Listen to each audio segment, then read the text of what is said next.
সুতি সিল্কের শাড়িও আছে, তাঁতের শাড়িও আছে। বা আপনার কাছে ভালো ভালো কালেকশন আছে। হ্যাঁ, এটা তাঁতের শাড়ি। কত এই শাড়িটার দাম? 500।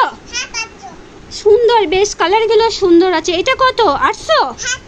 একটু কম হবে না? দেখুন একটু কম হবে না? আমার এই শাড়িটা খুব পছন্দ হয়েছে। এটা 500 হবে? 500। আচ্ছা, ওই সিল্কের শাড়ি, ওই ওই সবুজ কালারের শাড়িটা কত?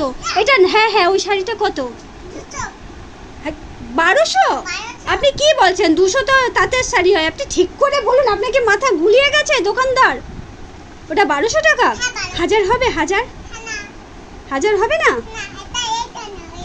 ও, 1000 হলে ওইটা নেব। ঠিক আছে, তাহলে এইটাই দিন 1000 টাকায়। এটা দিন, ময়ূরকণ্ঠী শাড়িটাই দিন। দিন দিন, আমাকে ময়ূরকণ্ঠী শাড়িটা দিন। রাখুন রাখুন, আমি পরে নিচ্ছি। সব কটা দেবো, সব কটা শাড়ি নেব। কত দেবেন সব কটাতে? 5000। একটু কম হবে না? 3000 হবে? 2000 বলিনি, 3000 হবে? 3000 হবে? ঠিক আছে। আচ্ছা ঠিক আছে, আপনি প্যাক করে রাখুন, আমি আসছি।